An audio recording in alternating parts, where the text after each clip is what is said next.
제가 이제 온체인 지표들을 매일 이제 보다 보니까 그 지표들에 의해서 나타나는 것들이거든요. 결국은 왜냐하면 그 유동성이나 어떤 움직임들 있죠. 이런 것들은 우리가 그냥 뭐 기관이 투자하겠지, 뭐 외신이 그렇게 전해주겠지, 이런 거는 사실은 신빙성이 없는 얘기잖아요. 우리는 확실하게 어떤 숫자적으로 된 데이터와 증거가 필요하거든요. 근데 그게 결국은 여러 가지 어떤 온체인 지표라든지 각종 그 지표에서 나타나는 거고, 그걸 이제 파악하려면은 여러 가지 투자사들의 어떤 리포트들을 굉장히 많이 봐야 되죠. 그런 절차들이 필요합니다. 그러니까 이게 박정환 작가님 좀 말씀 되게 공감이 되는 게 그 숫자랑 데이터가 있는데 사실 언론에서 보도하는 거는 이 숫자와 데이터를 갖고 한쪽만 또 부각해서 말하기도 그렇죠. 하고요. 해석의 문제이기 때문에. 근데 지금 박정환 작가님은 그 로우 데이터를 갖고 얘기를 하시는 거잖아요. 그쵸, 그걸 그쵸. 분석해서 또 얘기해 주시고 검증도 하시고 크로스 체크도 하시고 네. 그러니까 와, 너무 좋은 것 같습니다. 아, 너무 네. 가창이세요. 그럼 박 작가님 네. 그러면은 이제 그 지금까지 말씀해 주신 전제를 다 좋다. 그래서 올릴 수밖에 없다. 이런 것까지 다 우선 전제하에 앞으로 비트코인 가격 전망 어디까지 오를 것이라 보시나요? 일단은 이 가격 전망에 대해서는 제가 이걸 좀 적어왔어요. 그래서 좀 찾고 있는데, 네. 이게 비트코인 가격 전망들 제가 굉장히 많이 봐요. 네. 이게 뭐냐면은 이 분석가들이 시장에 또 워낙 많잖아요. 그렇죠. 근데 그 사람들이 저마다의 나름의 모델들을 가지고 있어요. 그래서 모델들을 가지고서 가격이 2024년 중반, 이 반감기 시점에는 얼마까지 갈 것이고, 그리고 이제 불장이 본격적으로 도래하는 건 반감기 끝나고 이제 최정점에 도달할 때는 얼마까지 갈 것이다. 이 가격들을 분석을 해주는데, 범위가 이 사람들의 성향에 따라서 굉장히 나눠져 있어요. 범위가 굉장히 큰데, 지금 이제 이거를 이제 제가 보고서 기준으로 봤을 때는 기본적으로 100K는 넘을 것 같다 생각합니다. 100K. 2025년 중반까지로 해서. 그러니까 100K 지금 넘어가죠. 가격으로는 한 3.5에서 4배 정도는 가지 않을까 생각해요. 아. 이거는 제가 그냥 반감기 이슈만으로 가져간 거고, 한 1억 2천 정도. 그죠. 1억은 저는 네. 개인적으로 넘을 거라고 생각을 하고 있고, 네. 그리고 이제 이거는 어떤 모델들이 이제 반감기 사이클에 대한 모델들만 적용된 거기 때문에, 만약에 현물 ETF의 어떤 이슈들이 만약에 굉장히 많은 자본이 유입된다, 그러면 그거는 더 많은 상승을 좀 기대할 수 있다라고 생각을 해요. 그래서 뭐 이거는 굉장히 조심스러운 얘기지만 저는 좀 보수적으로 아마 그 정도는 잡아도 괜찮지 않을까라고 생각을 하는 거고, 개인적인 관점입니다. 자, 그리고 이제 번스타인에서 최근에 그저껜가 보고서를 냈는데, 거기도 좀 비슷한 이야기를 했는데 2025년 중순에 이 시가총액이 3조 달러까지 갈 거다라고 해요. 그러면 지금 기준으로는 역시나 뭐 4배 조금 안 되는 4배 정도 되는 거기 때문에, 공급량이 더 명확하게 정해진 상태에서 시가총액을 얘기한 거기 때문에 가격이 아마 한 그 정도 오르는 거라고 지금 생각을 하는 거고, 그리고 최근에 이제 비트코인 아카이브에서 제공한 거는 본인들이 맥스 카이저라고 하는 또 굉장히 유명한 되게 시원시원하게 하시더라고요. 완전 시원시원하게 하고, 왜냐하면 본인 100달러에서 비트코인을 주었기 때문에 그냥 뭐 거의 비트코인 맥시멀리스트들 사이에서는 약간 시적인 존재. 그분 막 엘살바도르 가서 막 고문 참고 막 조언해주고 막 그렇죠. 그러던데요. 뭐 굉장히 원래부터 유명한 사람이었는데 그렇게 이제 맥스 카이저가 굉장히 지금 뭔가 올라와 있죠. 뭔가 업이 돼 있는데, 자, 이 사람이 이제 제시한 어떤 모델들을 가지고 비트코인 아카이브가 해봤더니 이제 요거는 220K까지 갈 수도 있다, 뭐 이렇게도 얘기를 합니다. 그건 굉장히 좀 불리시한 관점이죠. 자, 그리고 요거를 이제 반감기 이후 시점까지 갔을 때는 아마 굉장히 많이 들어보셨을 텐데, 이제 아크 인베스트의 캐시우드는 2030년까지 이제 150만 달러까지 간다. 150만, 20억, 그치. 한 18억에서 20억. 네, 그렇게 굉장히 자신있게 얘기를 했죠. 1비트가. 이야. 네, 요거는 근데 너무 불리한데, 근데 요 보고서가 이제 어디 나온 거냐면은 올해 초에 빅아이디어, 매년마다 빅아이디어 보고서를 내는데 꼭 읽어보셔야 돼요. 근데 이게 굉장히 올 한 해 동안에 어떤 굉장히 혁신적인 어떤 트렌드들을 얘기를 해줘요. 거기에 이제 이 비트코인 파트에서 그렇게 얘기를 했는데, 굉장히 많은 지표들, 뭐 기업의 어떤 재무라든지 이런 것들 여러 가지 뭐 얼마나 많은 자본이 유입되는지를 다 계산을 해뒀어요. 근데 그걸 가지고 했는데, 요 이제 150만 달러 요거는 최근에 수정을 한 거고, 거기는 이제 100만 달러 정도 돼 있어요, 보고서에는. 그런데 그걸 이제 중간값으로 대충 환산을 하면은 한 60만 달러, 그 정도. 그래도 어마어마한. 그거도 엄청나죠. 그래서 지금 뭐 굉장히 아크는 불리시한 관점을 가지고 있다. 그러니까 그 아크 보고서 저도 얼핏 봤는데, 그러니까 그 예측을 하는데 그 근거를 그냥 막 찌르는 게 아니라 그 보고서가 엄청 탄탄하더라고요. 엄청 탄탄하죠. 진짜 근거 이렇게 해가지고 뭐 어떤 가중치도 줘가지고. 가중치도 주고, 맞아요. 그래서 뭐가 통과되면 얼마가 하고 뭐 같은 걸 이렇게 막 주더라고요. 맞아. 그러니까 굉장히 정말 얼마나 많이 머리를 싸매고 음. 그 많은 연구원들이 했겠죠. 근데 그럼에도 많이 틀리죠. 네. 그럼에도 틀릴 수밖에 없는 게 이 경제 환경이나 이 투자 그쵸. 환경이라는 거는 그렇게 예측하기가 쉽지 않은 시장이라는 거지만 그럼에도 그런 보고서들을 보게 되면은 그렇죠. 우리가 방향성을 큰 맞아요. 방향성을 알 수 있는 거예요. 왜냐하면 그 이정표가 있으니까 그렇죠. 우리가 가는 거지. 만약에 그런 거 아무것도 없이 비트코인 투자해 보세요 하면은 비트코인 투자할 수 있겠어요? 맞아요. 네. 못하죠. 제가 지난번에도 말씀드렸지만 반감기란 이정표가 있으니까 투자할 수 있는 거죠. 반감기 없으면은 아니 언제까지 맞아요. 이걸 뭐 언제까지 어떻게 모아야 되지? 맞아요. 이렇게 되는 거죠. 그죠. 예측은 틀릴 수 있어도 계획은 세워야 되잖아요. 그럼요. 지금 뭐 내가 뭐 집을 살 건데 지금 자산이 어느 정도 수입은 이런 거 다 세워야 되는 거잖아요. 그럼요. 근데 갑자기 뭐 복권에 당첨될 수도 있는 그렇죠, 거고. 그렇죠. 그런 변수들이 있는데. 뭐 누가 그런 건 안 좋겠지만 누가 아파가지고 병원비가 큰 돈이 나갈 수도 있는 거고. 그렇죠. 근데 계획은 세워야 되는 거죠. 맞습니다. 큰 흐름에서의 계획. 그런데 언제든 일정 부분 틀릴 수 있다는 전제에서 하지만 큰 그림은 세우자. 약간 이런 전략인 거죠. 야, 근데 만약 최소 진짜 1억이라고 하면 1억 2천 4배인데 진짜 아직도 초창기네요. 초창기죠. 와. 저는 지금도 이제 계속해서 많이들 모으셔야 된다고 생각을 하고 있어요. 와. 오히려 저는 그 생각들은 더 강해지죠. 왜냐하면 공부를 할수록 더 강해지는 자산이라고 생각을 합니다. 그래서 비트코인은 이제 뭐 우리 이 시장에서는 기축 통화잖아요. 그리고 이제 대체 자산으로서도 그렇고 굉장히 저는 안정적인 자산이다라고 생각을 합니다.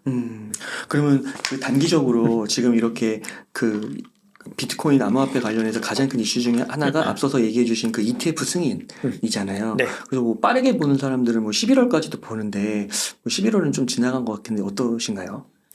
우선 지금 11월에는 그 데드라인 걸려 있는 것 때문에 그랬어요. 네. 11월 17일에 이 해시덱스랑 프랭클린 템플턴의 2차 데드라인 걸려 있었거든요.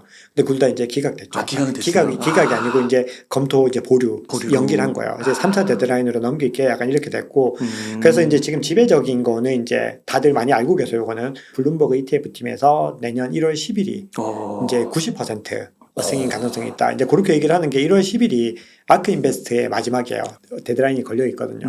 근데 만약에 이 아크 인베스트를 승인을 하지 않고 블랙락을 승인을 할 수 있을까? 바로 그 다음 주부터 블랙락의 3차거든요. 근데 그걸 승인을 한다면은 형평성이 말이 안 된다. 왜냐하면은 아크 인베스트가 최근까지 지금 S1 양식을 SEC랑 3차례 교환했어요. SEC가 요구하는 게 지금 다 아크 인베스트가 수정을 해가지고 반영을 하고 있어요. 가장 적극적으로 하고 있고 그리고 어제는 블랙락이랑 SEC가 이제 만났다고 하더라고요. 그 수정을 해주면 통과시켜주겠다 이런 건가요? 우리가 요구하는 이 조건을 너네가 반영해야지 더 심사를 갖다 제대로 해보겠다. 그러니까 이걸 하나 가져오면 이거 좀 마음에 안 드는데 이거 바꿔줘. 바꿔주고 오케이 좋아 바꿔줄게. 하고 또 오면은 또 이것도 마음에 안 드 이것도 좀 다른 모델 좀 해줘 봐봐 하면은 그래 좋아 이것도 바꿔줄게 이렇게 되는 거거든요. 그래서 그거를 지금 3차례나 교환을 했다는 거는 아크 인베스트가 지금 승인이 가장 가까워 있다는 거거든요. 근데 지금 이 상황에서 아크를 배제시키고 블랙락을 그 말이 안 된다는 거거든요. 그렇게 되면 아크는 처음부터 다시 시작을 해야 되는 거잖아요. 그래서 그런 것 때문에 1월 10일이라고 보고 있는 거예요. 근데 만약에 이제 아크를 안 하게 됐을 때는 나머지도 안 할 가능성이 높아지잖아요. 그렇게 되면은 이제 상당히 좀 꼬이게 되는데 그럼에도 내년까지 승인이 될 것이다라는 거를 이제 블룸버그에서는 95%. 그럼 아크가 1번 타자예요? 1번 타자죠. 가장 먼저 냈죠. 1번 타자죠. 이미 3번째예요. 2번 거절하고. 돈나무 언니는 일단 완전히 진심이죠. 비트코인에 대해서 완전 진심이고 본인들이 운영하는 펀드 포트폴리오만 봐도 굉장히 대체 자산으로서 그런 비트코인 대체제로서 굉장히 많은 관련 주식들을 보유하고 있죠. 그래서 굉장히 믿을 만한 사람이다 생각합니다. 저는. 그러니까 그분이 약간 극과극으로 갈리잖아요. 그렇죠. 근데 그분의 이제 어떤 파괴적인 혁신은 진심이다. 그렇게 볼 수 있을 것 같아요. 그리고 지금 또 이 갤럭시 디지털이랑 인베스코가 둘이 같이 또 냈거든요. 근데 이제 인베스코는 QQQ 아시죠? 나스다크 그된 인베스코랑 거기구나. 그리고 마이크 노보그라치의 갤럭시 디지털 둘이 이제 같이 냈는데 이미 샴페인을 터뜨리는 건 좀 그런데 이미 거의 확정된 분위기로 지금 이미 승인 이후 절차에 돌입했어요. 그래요? 그래서 이미 그런 관련된 지금 절차들이 이미 진행하고 있어요. SEC에 찍히는 거 아니에요? 그러니까 이미 마이크 노보그라츠는 이미 뭐 확신한다 이 얘기를 뭐 너무 많이 했어요. 그러니까 제일 먼저 그런 얘기를 한 사람이 마이크 노보그라츠가 이거는 여부의 문제는 이제 끝났다. 되고 안 되고는 아니야. 이제 시기야. 중요한 건 시기 언제 될 거냐만 남았다. 얘기를 한 거거든요. 그래서 이미 뭐 벌써 돌입을 한 상태이기 때문에 지금 전체적인 분위기는 뭐 너무나 뭐 많이 기울었죠.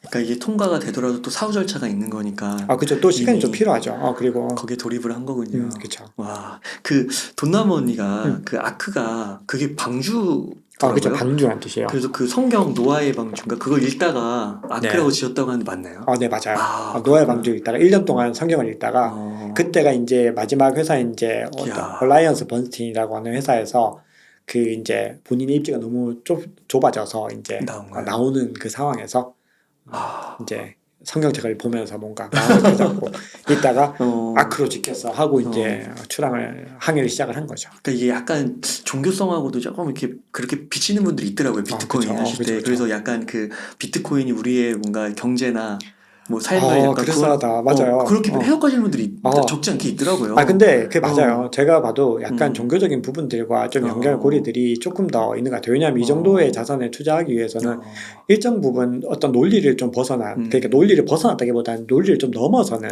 그 지점들이 믿음이 분명히 있어야 있는 거죠. 되는 믿음이 있어야 되는데 그 지점들을 이제 넘기 위해서는 어떤 그런 부분이 있죠. 그래서 저는 늘 얘기를 해요.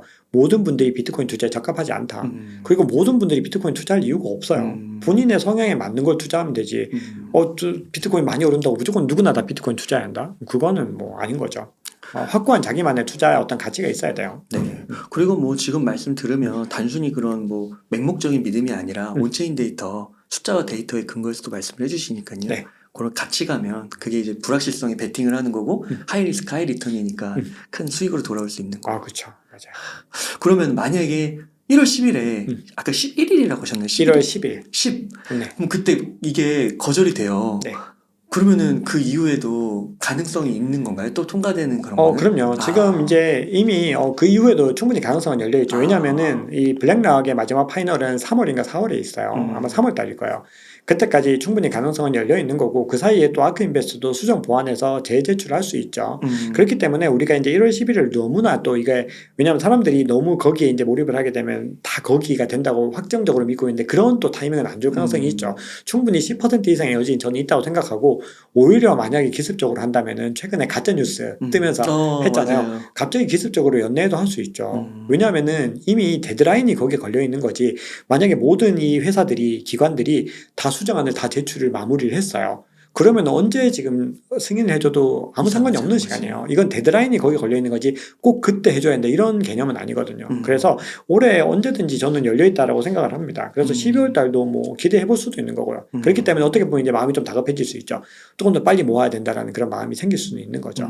왜냐하면 기회라는 거예요. 어째 타이밍 되게 중요하기 때문에.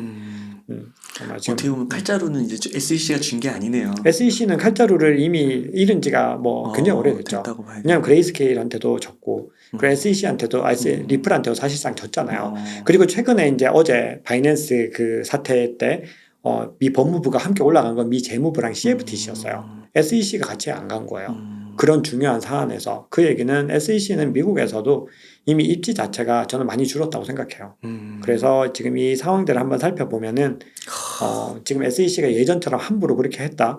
그거 굉장히 위험할 것 같습니다. 입지 자체가. 제가 진짜 좀 조심스럽게 표현을 한번 해보면 그 진짜 뭔가 우리나라에서 박종환 작가님 너무 띄우는 그런 게 아니라 진짜 저 너무 좋은 게 이 큰 맥락의 변화, 이게 엄청난 변화 같거든요. 그러니까 그쵸. 이거는 그냥 단순히 뭐 이런 책상이 하나의 뭐 새로운 재질로 신제품이 나고 이런 수준이 아니라 뭐 엄청난 거죠. 이거 뭐 뭔가 인류의 역사를 바꾸고 뭐 약간 그런 급 같아요. 지금의 상황은 저는 좀 그렇게 봅니다. 비트코인의 상황 그런 것 같아요. 진짜 가슴이 웅장해지는 것 같거든요. 물론 그럼요. 결론이 미래일이기 때문에 어떻게 될지 모르지만 뭔가 그 한복판에 서 있는 듯한 느낌.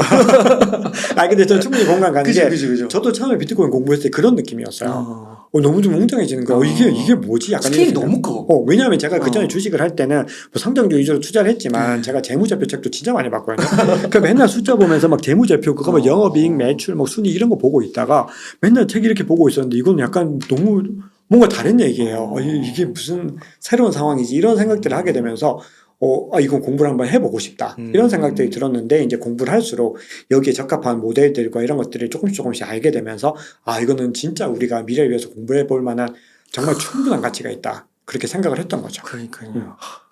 이렇게 멋진 말씀들 이렇게 막 또 정리해 주셔 말씀하실 수 있는 박종환 작가님 존경스럽습니다. 아니에요. 저는 재홍달 대표님을 존경하죠. 왜 그러십니까? 싫어하실 수도 있어요. 둘이 뭐 하는 거야? 네. 그러면은 박종환 작가님 갑자기 또 이렇게 웅장한 얘기를 했는데 또 좀 지엽적인 얘기 하나 좀 여쭤보겠습니다. 네네. 또 많은 분들이 또 단기 트레이드 하시는 분들도 있으니까 네. 그럼 ETF 통과되면 얼마 갈까요? 아, 이게 이 질문이 저는 가장 어렵긴 하더라고요. 네. 근데 저는 사실 단기로 뛰었을 때는 얼마 될지는 100% 확신할 수는 없지만 저는 최근에 SEC를 상대로 리플이 부분 승소했을 때 순간적으로 100% 이상 올라갔거든요. 그러니까 배 이상 올라갈 가능성은 이미 거기서 충분히 봤죠. 근데 우리가 이제 이걸 가지고 과거에 우리 그 2004년에 GLD라고 하는 금 ETF 승인됐을 때 생각해 보면 승인되자마자 3배에서 4배 한 방에 갔거든요. 아, 그냥 그래요? 거의 논스톱으로 한 방에 확 올라갔거든요. 논스톱이요? 굉장히 가파르게 올라갔어요. 그 차트 한번 찾아보시면은 진짜 뭐 차트 이렇게 올라가가지고 뭐 한참 올려야 돼요. 그럴 정도 스크롤 올려야 될 정도로 그렇게 급속하게 올라갔거든요. 그래서 사람들이 그걸 좀 기대하고 있어요. 2004년에 이 금 ETF가 비트코인이 디지털 골드라는 내러티브가 있잖아요. 그래서 그때 상황과 비슷한데 금보다 더 좋은 거 아니야? 이런 효과, 그리고 금보다 유동성도 더 많이 올 수 있는 거 아닌가, 이런 이슈들이 합치면서 굉장히 많은 상승들을 좀 기대하고 있는데, 요거 이제 단기적으로는 이제 금 ETF 사례와 저는 이제 배 이상 갈 가능성이 높다, 요걸 말씀을 드리고, 이게 이제 좀 장기적으로 봤을 때는 이제 어떻게 될 것인가를 이제 제가 최근에 보고서에서, 이 코인시어스 보고서에서 이제 본 게 있는데, 이 코인시어스는 그레이스케일 다음으로 이 디지털 펀드 상품을 가장 많이 운영하고 있어요. 그래서 유럽을 기반으로 하는데 영향력이 굉장히 많이 크고, 오랫동안 디지털 자산 펀드를 운영해왔기 때문에 이 운영 규모들에 대해서 굉장히 좀 잘 알 수 있는 회사죠. 근데 이 회사가 이제 승인이 되면 12개월 동안 자본이 꾸준히 크게 유입이 돼서 141K, 그러니까 한화로 하면 이것도 한 1억 8천 되는데 그 정도까지는 간다라고 얘기를 하고 있어요. 그래서 대부분이 내후년 2025년까지는 일단은 굉장히 지금 대비로는 한 3, 4배 정도는 간다라는 그런 곳에 많이 베팅을 하고 있죠. 진짜 앞으로 박종환 작가님 되게 바빠지실 것 같아요. 진짜 이거 또 매도 타이밍도 혹시 얘기하실 건가요?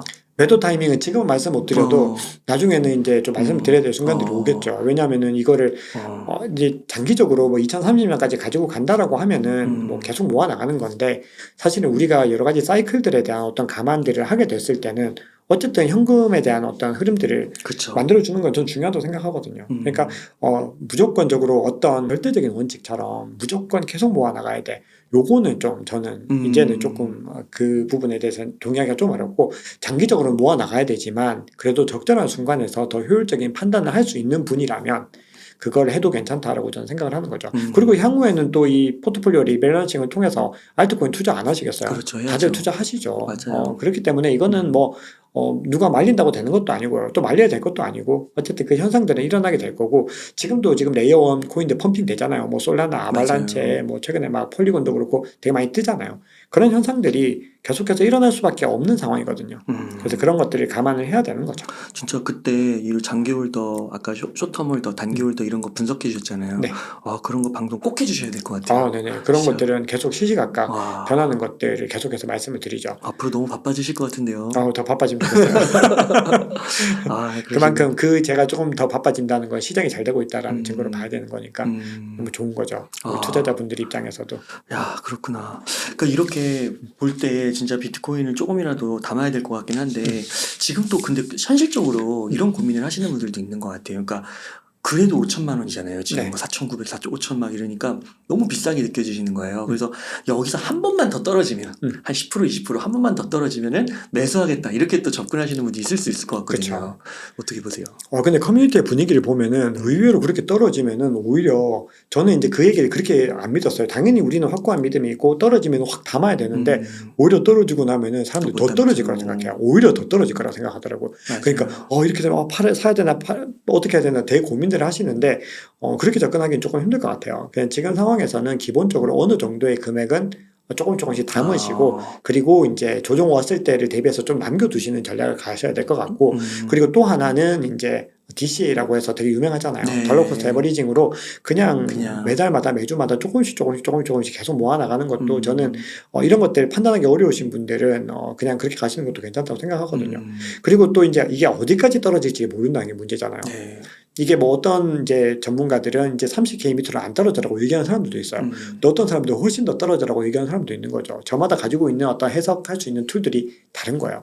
그러니까 그건 알 수 없는 거죠. 근데 이 얘기는 또 반대로 얘기하면 어느 날 갑자기, 내일 갑자기 뭐 20% 상승할지, 그 다음날 갑자기 30% 상승할지 누가 알겠어요. 그렇기 때문에 이걸 너무 예측하려고 하지 마시고 우리가 가지고 있는 자본들을 좀 효율적으로 분배를 하셔가지고 그걸 갖다가 조금씩 넣는 전략이 지금 시점에서는 훨씬 더 효율적이라고 저는 생각을 합니다. 왜냐하면 어차피 우리가 지금 단타를 치려는 게 아니고 2025년까지는 가지고 가는 전략이니까 더 유효한 거죠.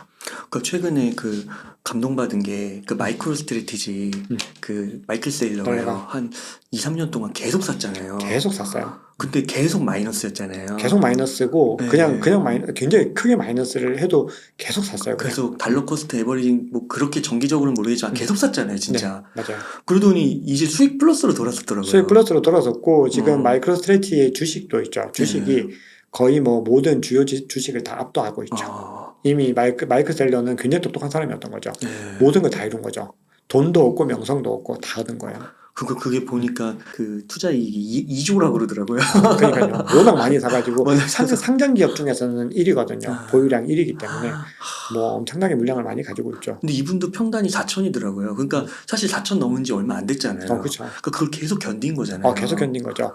그리고 그분이 이제 최근에 FASB에서 이제 재무 기준 이제 바꿨잖아요. 시장 공정 가치 반영 바꿨는데 그 전까지는 이게 무형 자산으로 돼 있었기 때문에 가격이 떨어질 때마다 이사회에서는 마이크 셀러 잘라야 된다고 그런 얘기도 있었죠. 내부에서도 2022년에는 그런 얘기도 나왔죠. 그래서 기사 외신 보잖아요. 마이크 셀러 위험하다 이런 기사 많아요. 근데 지금 뭐 결국은 됐죠. 최종 승자. 그러니까 그렇게 3년을 고생해서 얻으시는 분도 있는데 어떻게 보면 조금 너무 하나도 투자 안 하신 분들은 너무 쉽게 이렇게 또 수익을 거두려고 하시는 것 같기도 하고요. 그렇죠. 그런 것들 사실은 좀 뭐 모두가 뭐 저마다의 어떤 상황에 맞게 투자를 하는 거니까. 네. 그래서 지금 조금씩 모아가더라도 떨어질 수 있더라도 그때 오히려 더 담는다 생각하고 그 보수적으로 하시면 되는 거니까 너무 급하게 맞습니다. 다가가지 마시라. 그러면 또 질문을 하나 드릴게. 이런 건 있어요. 그 앞으로 우리가 되게 그 비트코인 암호화폐 미래를 좋게 본다고 해도요. 아직 그 매크로 이슈들을 보면 아직 불확실한 게 많잖아요. 그렇죠. 아직 전쟁도 뭐 러시아도 안 끝났고 우크라이나 안 끝났고 하마스죠. 하마스도 아직 벌어지고 있고 중국 경기도 안 좋고 막 그렇다고 하잖아요. 그런 가운데서 조금 분위기가 그래도 나아지고 있긴 한데 그래도 이렇게 계속 잘 나갈 수 있는지 보통 또 한번 자산이 올라가면 한번 또 크게 떨어진다고도 하잖아요. 그 부분은 어떻게 생각하세요? 일단은 우리가 매크로 이슈에서 자유로운 자산은 없는 것 같아요. 그래서 지금 비트코인 같은 경우도 당연히 그런 요소들을 봐야 되는데 지금 이게 좀 신기한 게 뭐냐면 근데 비트코인이 어떤 자산으로서의 성격이 이중적이다라고 해야 될까요? 굉장히 좀 특이한 게 있는데 이 사람들이 물어보면은 비트코인이 어떤 자산이라고 생각해 그러면은 고성장 위험 자산이라고 생각하는 사람이 있고 또 저 같은 경우는 안전자산, 대체자산이라고 생각하거든요. 그 두 가지 특성이 다르다는 건 투자자의 관점들도 두 가지로 나눠지는 거예요, 사실은. 그래서 제가 최근에 인터뷰를 할 때 내부에 계신 분인데도 비트코인은 위험 자산이라고 그렇게 얘기를 하시더라고요. 그러니까 관점이 다른 거죠. 내부자인데도요? 내부자 분들도 그렇게 얘기를 하세요. 그러다 보니까 만약에 지금 이런 상황에서 내년에 유동성들이 돌아올 수 있는 그러니까 금리가 이제 인하까지는 아니더라도 거의 이제 동결해서 인하 시점이 이제 다가오는 유동성이 돌아오는 시점이 되면은 비트코인은 상승할 거다라고 생각을 합니다. 그리고 유동성이 실제로 가격을 크게 올리는 데는 굉장히 중요해요. 그렇기 때문에 그런 이슈들이 없는 게 비트코인에게도 저는 더 유리하다고 생각하거든요. 왜냐하면 모든 자산이 마찬가지지만 비트코인이 대체 자산으로서 어떤 영향력을 발휘했을 때 상승할 수 있는 부분과 유동성이 돌아와서 유동성 장세로 갔을 때 어떤 상승세를 비교해 보면은 이게 더 클 수밖에 없는 거잖아요. 그래서 지금 상황에서 이제 조금씩 진정이 되면은 비트코인은 더 많이 상승을 할 수 있을 거라고 생각을 하는데 반대로 대체 자산의 관점에서 생각을 해봤을 때는 지금 이런 상황들이 이어졌을 때 안전자산, 어떤 이런 위험을 해지할 수 있는 자산으로서 또 어떤 것들이 부각될 수 있을까 그런 걸 감안해 보면 그래도 또 비트코인이 언급될 수 있는 상황이거든요. 그게 올해 초에 있었던 상황들인 거잖아요. 그래서 지정학적인 위기, 금융에 대한 위기들 그리고 그런 것들이 그래서 그런 여러 가지 두 가지 내러티브들이 다 적용되기 때문에 당연히 거시경제의 영향을 굉장히 많이 받겠지만 두 가지의 영향들이 어떤 다른 자산들에 비해서는 훨씬 더 좀 효율적으로 반영이 될 것 같다라는 생각은 들거든요. 그리고 지금 현재 이제 거기다 ETF 이슈에다가 그리고 내년에 또 대선도 있잖아요. 그러니까 결국은 유동성이 돌아올 수밖에 없는 이유들이 굉장히 많아지고 있어요. 이거는 굉장히 정치적인 것들까지 감안할 수밖에 없는 상황이어서 그렇게 보면은 지금 시점 굉장히 저는 좋다고 생각할 수밖에 없죠. 그 경기 침체 이슈도 막 부각돼 나오는데 그건 또 가봐야 아는 거다. 그렇죠. 근데 이 경기 침체와 어쨌든 이제 실물 경제 흐름들, 이 실물 경제와 이제 자산 시장의 흐름은 이제는 좀 다르게 갈 수밖에 없는 아. 상황인 거죠. 왜냐하면 이제는 경기 침체가 왔다는 거는 결국은 이제 연준에서도 지금 셈법이 되게 복잡하잖아요. 이번에 회의록에도 봤을 때 본인들도 그 고민들을 굉장히 많이 담고 있더라고요. 그 얘기는 결국은 이제 연준도 이제 정책적인 부분들에서 이제 자산 시장을 좀 살리는 방향으로 가야 되죠. 왜냐하면 그게 대선과도 관계가 있어요.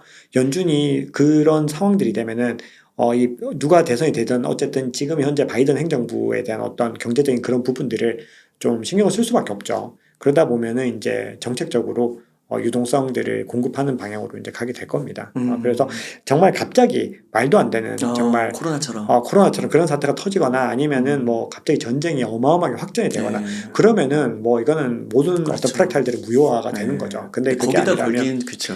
거기다 베팅하기에는 너무 좀 위험 요소들이 많고 큰 그림을 먼저 그리되 거기 어떤 위험성들을 본인 나름으로 해제할 수 있는 걸 만들어내야 된다는 거죠. 그런 부분들을 좀 감안을 해야 된다고 생각을 합니다. 그 코로나 이후에 주식 투자 하시는 분들도 많이 느끼셨을 것 같아요. 그 매크로 이슈에 너무 이렇게 짓눌려가지고 투자 안 했다가 오히려 거기서 포모를 겪는 분들. 그렇죠. 지금 포모 겪는 분들 굉장히 많으시죠. 그러니까요. 지금. 그러니까 매크로 이슈는 참고만 하되 그리고 앞에서 또 분할 매수, 달러 코스트 에버리징 이런 거 얘기해 주셨으니까 자신이 감당할 수 있는 범위에서 이렇게 투자하는 게 좋은 것 같습니다. 맞습니다. 본인의 어떤 투자 전략을 잘 세우는 게 제일 중요하다고 생각해요. 남의 말을 듣지 말고, 그러니까 제 말도 너무 믿으시면 안 되고, 사실은 다 걸러서 들으셔야 되고, 굉장히 냉정하게 비판을 하시면서 필요한 것들만 취하셔야 된다고 저는 그렇게 생각을 합니다. 질문을 꼭 하나 드리고 싶은 게 네. 작가님 요거 이제 좀 민감한 이슈일 수 있을 것 같은데 알트코인 질문 네네. 좀 드리고 싶어요. 네. 아까 이제 그 지나가듯이 말씀해 주셨는데 이제 리플도 사실 뭐 SEC랑 그 재판 결과에서 뭐 의미적으로는 거의 뭐 승소를 한 걸로 이렇게 보는 분들이 많은 것 같고 또 최근에 보니까 비트코인보다 알트코인도 엄청 올랐더라고요. 솔라나 네, 같은 맞습니다. 경우는 뭐 미국인들이 가장 사랑하는 뭐 코인이라고 하면서 뭐 거의 400% 오른 것 같던데요. 엄청나게 많이 올랐죠. 그래서 알트코인은 좀 어떻게 보세요? 일단 저는 이제 알트코인을 이제 제가 어떻게 뭐 보더라도 알트코인 투자를 많이 하실 겁니다. 어차피 그렇게 됩니다. 이미 네. 비트코인 투자 알고 난 알트코인 투자하겠다는 분들 많으세요. 생각보다. 근데 이제 어떤 시점에 문제가 있어요. 왜냐하면은 반감기까지는 우리가 이 상승세가 지속될 것인지에 대한 여부를 판단해 보면 비트코인은 가이드가 명확하잖아요. 그러니까 비트코인은 장기적으로 일정 부분, 그러니까 우리가 또 비트코인이 정점에 올라갔을 때 어떤 시그널들도 있어요. 근데 그 시그널들이 올 때까지는 계속해서 상승할 가능성이 높기 때문에 지금부터 비트코인을 투자하는 거는 안전하다고 볼 수 있죠. 비교적. 근데 알트코인들이 지금 이제 비트코인 다시 대세 상승장, 현물 ETF 승인이 되면서 대세 상승장으로 갔을 때 알트코인들도 그런 어떤 흐름들을 유지할 수 있는지를 생각을 해보면 네. 그렇게 볼 수는 없거든요. 그래서 지금 현 시점에서 만약에 알트코인에 투자하시고 싶으시면은 기본적으로는 좀 트레이딩 관점으로 접근하셔야 돼요. 그래서 단기적으로 크게 오르는 것들 눈여겨봐 두셨다가 본인의 어떤 실력들을 좀 발휘하셔야 되는 부분들이 있고, 장기적으로 조금 더 긴 관점, 그러니까 그것도 그렇게 큰 장기는 아니에요. 지금 중장기적으로 봤을 때는 이제 비트코인과 이더리움을 모아 나가는 게 지금은 더 효율적이라는 거죠. 기회비용 측면에서 봤을 때 결국은 우리가 지금 하는 거는 돈을 벌려고 하는 거잖아요. 그렇죠. 근데 본인이 만약에 트레이딩을 잘 하는 분이라면 제가 뭐 제 말을 들으실 이유도 없는 건데, 그러지 않고 그냥 오르니까 포모에 의해서 무턱대고 투자를 하시면은 늘 이제 사면은 떨어지고 팔면 오르고 이런 현상들을 다 겪게 되더라고요. 그래서 그 부분을 좀 유의해야 한다고 생각을 합니다. 알트코인 중에 그래도 괜찮아 보이는 거. 이게 매수매도 추천 절대 아닙니다. 아니죠, 절대 절대. 아니고 네. 이제 공부를 한번 해보시면 좋은 것들을 말씀을 드리면, 저는 기본적으로 이제 레이어 원 코인들 지금 펌핑이 되고 있는 곳들 중에서 레이어 원 코인들은 그래도 눈여겨볼 만한 가치가 충분히 있다고 생각을 하고 있어요. 왜냐면은 이게 이제 향후에 이더리움을 중심으로 가겠지만 이제 여러 플랫폼들이 지금 크로스체인 프로젝트도 있고 이렇게 동반 성장을 좀 하게 될 거예요. 왜냐면은 이게 어떤 균형을 이뤄가는 과정들이거든요. 그래서 올라가게 될 텐데, 그렇게 봤을 때 우리가 비트코인과 이더리움을 제외하고 장기적으로 투자할 수 있는 거를 고르라고 하면 몇 개 안 돼요, 생각보다. 그래서 그렇게 봤을 때 이제 볼 수 있는 거는 이제 아까 말씀해 주셨던 솔라나나 카르다노나 뭐 이런 프로젝트들 같이 레이어 원 프로젝트들 중에서 유망한 걸 보셔야 됩니다. 이 두 개 사실한 말씀 절대 아니고요. 네. 자, 그리고 이제 레이어 2도 이제 눈여겨 좀 보셔야 되는 게, 이더리움이 성장을 했을 때 이 롤업을 기반으로 성장을 하게 될 거거든요. 그러면 이 롤업 프로젝트들을 좀 눈여겨 보실 필요가 있어요. 그래서 이것들은 지금 계속해서 굉장히 많은 자본들이 좀 유입이 되고 있는 것들이 나오고 있거든요. 그래서 그 프로젝트들 제가 프로젝트 명까지는 말씀 안 드리지만 이제 레이어 2의 로로 프로젝트들 한번 보시면 좋을 것 같고 그리고 이제 뭐 체인링과 같은 프로젝트들도 어쨌든 이게 오라클이기 때문에 굉장히 많은 어떤 프로젝트들과 협업을 할 수 있는 부분들이 있어서 한번 눈여겨보시면 좋을 것 같다. 이렇게 추천을 드릴 수 있습니다. 오라클이라는 거는 오라클 회사가 만들었다는 거예요? 아니요, 이제 그 오라클 시스템이라는 게 외부의 정보를 온체인으로, 이 오프체인 정보를 온라인으로, 온체인으로 가지고 오는 걸 하는데 이거 검증을 해야 되는 거죠. 그래서 그 과정들을 해주는 프로젝트가 꼭 필요하겠네요. 굉장히 꼭 필요하죠. 왜냐하면 온체인에 있는 정보들을 이제 정확한 정보가 아닌 것들을 가지고 들어와 버리면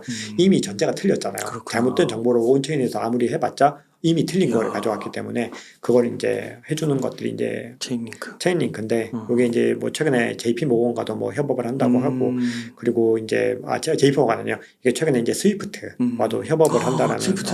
그 그래서 스위프트 그 전산망 시스템. 네네 그 전산망 시스템 그래서 이제 어떤 내러티브가 생겼냐면 체인링크와 리플이 경쟁 구도가 됐다 이런 내러티브가 또 생긴 거죠. 왜냐하면 리플이 국제 송금 시장에서 어떤 영향력을 발휘하려는 프로젝트거든요.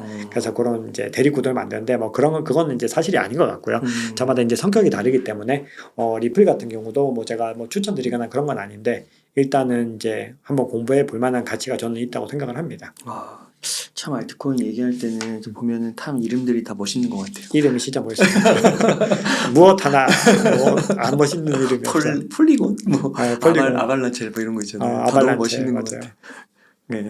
그러니까 이제 그것도 전략이죠. 네. 브랜딩 전략이에요. 마케팅 전략이고 굉장히 멋있어야지. 사람들이 이거 뭔가 있어 보여. 어, 약간 이것도 진짜 전략이에요. 그치, 이제 그치, 맞아요. 그래서 그런 것들. 네. 진짜. 오히려 비트코인은 좀 약간 좀 코인 코인. 같은 생각이 그런데 네. 이후에 나온 프로젝트들은 아주 이름이 너무 멋있어요. 네. 그러면 그 전문가분들도 얘기하시는 게 이 암호화폐를 되게 산업을 긍정적으로 보시지만 한 99%는 막 사라진다 이렇게 또 막 미디어에서 얘기하잖아요. 그래서 지금도 알트코인들 많이 올라가니까 이 헤드라인으로 기사들이 많이 나오더라고요. 그래서 박종환 작가님만의 좋은 코인과 나쁜 코인을 구별하는 방법 그런 게 있을까요? 일단은 제가 99% 사라진다는 얘기는 아직까지 여전히 유효하다고 생각을 합니다. 아직까지 왜냐하면 너무 많은 코인들이 어떤 사용성 없게 만들어졌는데 사람들이 이제 이렇게 얘기를 해요. 좋은 알트코인을 고르는 방법은 사용성을 봐야 된다.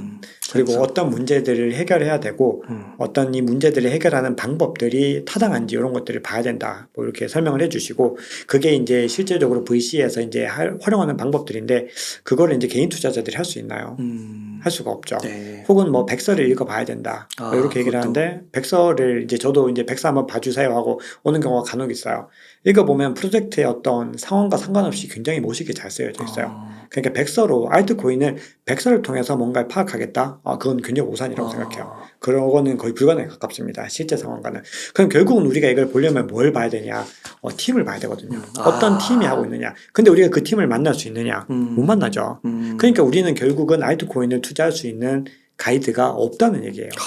실질적으로. 야. 그래서 저는 이제 이게 추천드리는 거는 만약에 알트코인을 조금이라도 긴 관점으로 보신다면은 시가총액 정말 넓게 잡으면 한 30위, 보수적으로는 20위 정도 안쪽에 있는 코인들만 보셔야 됩니다. 기본적으로. 그게 있고요.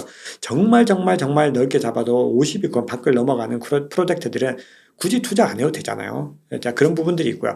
두 번째 또 볼 거는 만약에 그럼에도 더 많은 수익을 얻고 싶은 걸 보고 싶다 하시면은 이 VC들이나 유망한 투자사들이 보유하고 있는 코인들 위주로 보셔야 됩니다. 그래서 그걸 가이드로 삼아서 이게 얼마나 잘 하고 있는지 봐야 되는데 그 중에서 이제 대표적으로 좀 객관적인 수치로 볼 수 있는 거는 기터브에 가셔가지고 그 프로젝트를 찾아보면은 지금 얼마나 많이 지금 활동을 하고 있는지 내역들을 확인할 수가 있거든요. 그래서 그것들을 확인을 하셔가지고 제일 이제 좋은 거는 시가총액 최상위권 위주로 보시고 그 중에서도 이제 벤처 캐피탈이나 아니면 기관들이 투자하고 있는 걸 보시고 마지막으로 이제 기터브에서 얼마나 열심히 활동하고 있는지 진행하는지 이런 것들을 보시면은 그나마 이제 어느 정도의 가이드는 될 수 있다 생각을 합니다. 그러니까 약간 그 물건 살 때 리뷰 느낌이네요. 다른 분들이 막 그렇죠. 이렇게 봐놓은 그렇죠, 거. 그렇죠. 그게 굉장히 중요하잖아요. 리뷰가 사실 진짜 중요하죠. 맞아요.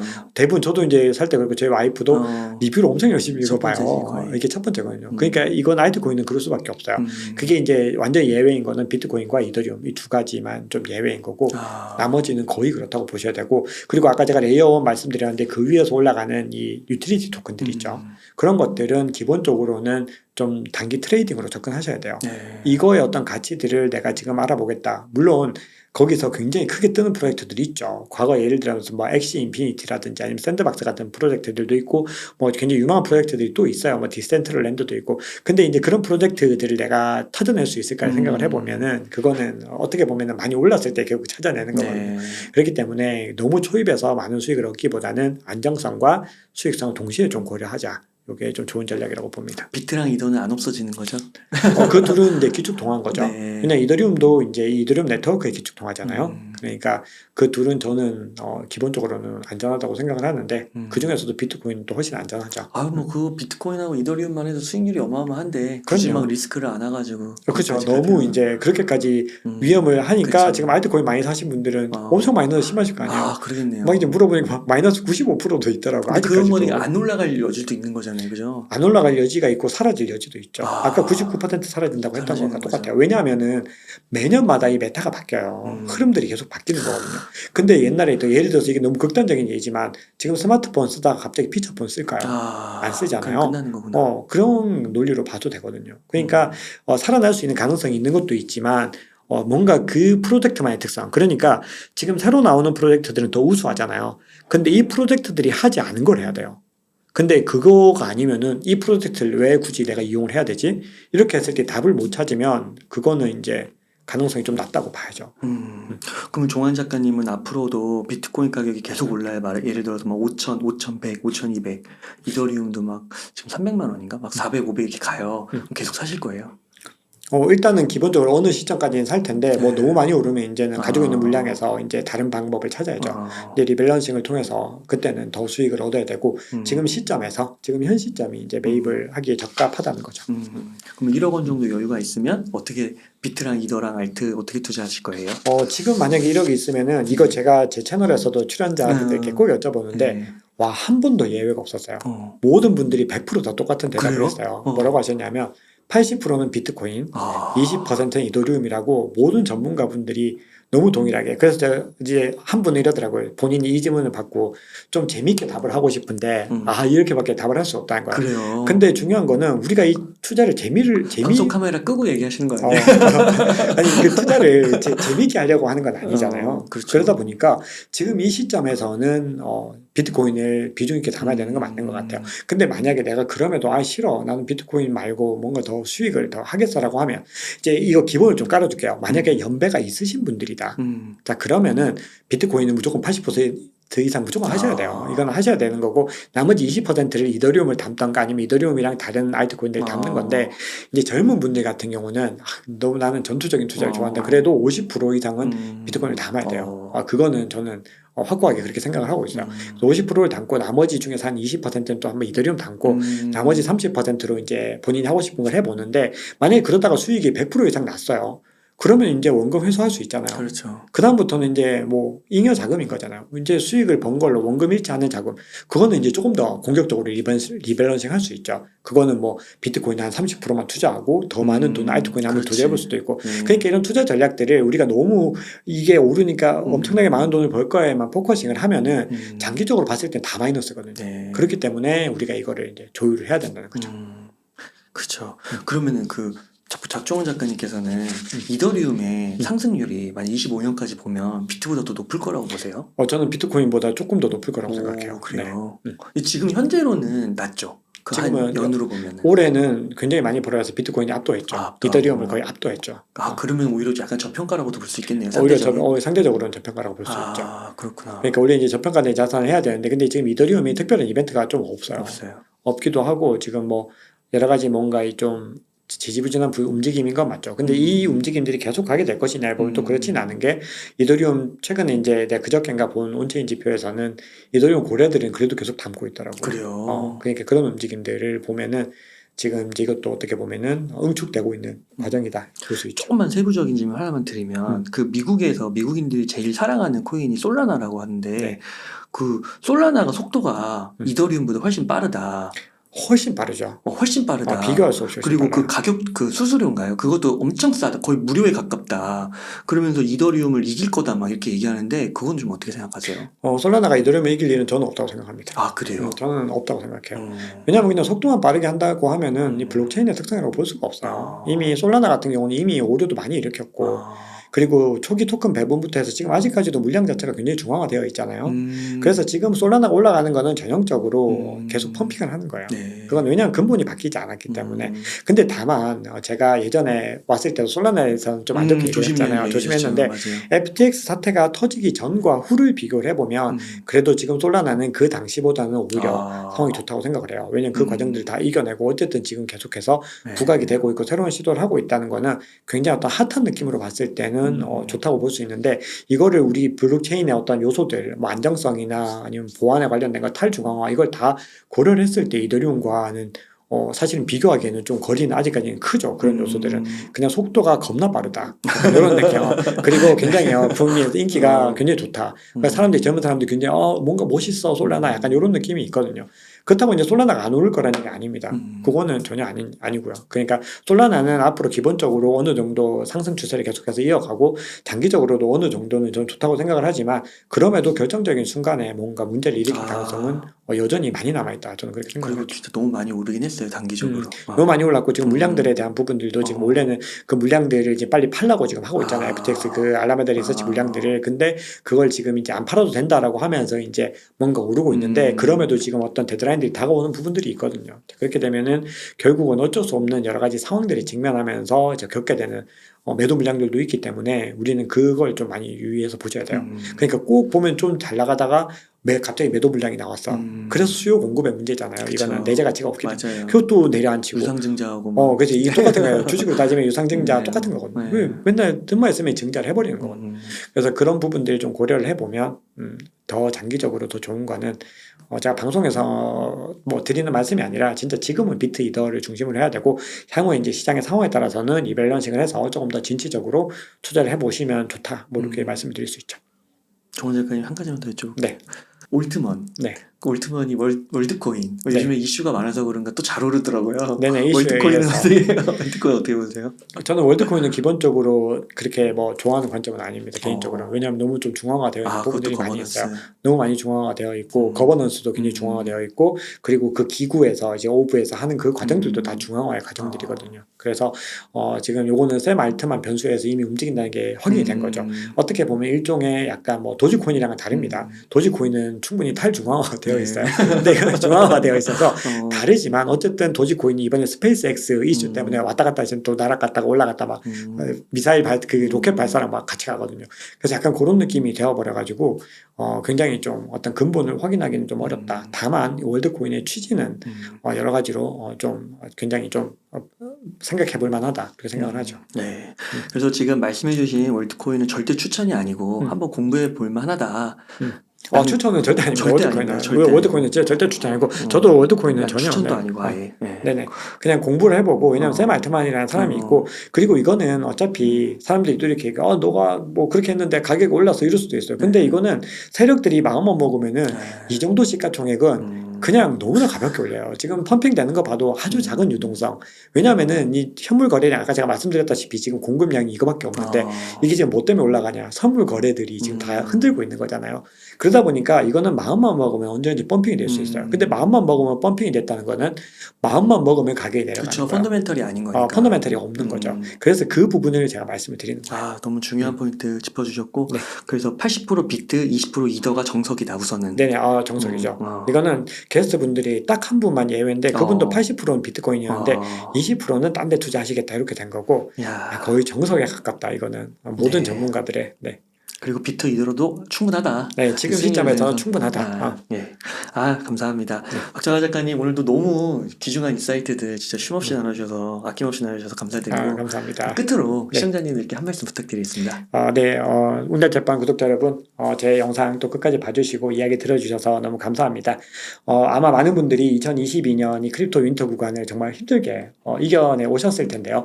지금 이제 어떤 중요한 순간들이 이제 많이 닿았습니다. 우리가 조금만 더 인내심을 발휘하고 모아나가면은 우리가 지금까지 힘들었던 그 순간들에 대한 보답들을 좀 받을 수 있는 시기가 오지 않을까 생각을 하는데요. 우리 같이 또 한번 이겨나가 보시고요. 그리고 저희도 박 작가의 크립토 연구소 음. 채널도 와주셔가지고 함께 시황 영상 보시고 또 여러 전문가들 인터뷰 보시면요. 여러분들 투자에 도움이 되시니까 함께 해주시면 너무 감사하겠습니다. 네. 감사합니다. 웅달 책방에서는 뭐 한 달, 두 달 이렇게 모셔가지고 네. 딱 그 핵심을 좀 정리해 주시는 느낌이고 네네. 매일매일 정말 이렇게 공부하시고 습관을 들이시는 거 네. 그런 것들은 뭐 박 작가의 크립토 연구소를 찾아주신다면 충분하실 것 같습니다. 네. 감사합니다. 끝까지 너무 멋있습니다. 네. 그럼 오늘 이 정도에서 마무리하도록 하겠습니다. 네, 감사합니다. 이렇게 해서 박정원 작가님을 모시고 이야기를 나눠봤습니다. 긴 시간 동안 유익한 인사이트 많이 나눠주셔서 감사의 말씀드립니다. 오늘 고생 많으셨습니다. 고생 많으셨습니다.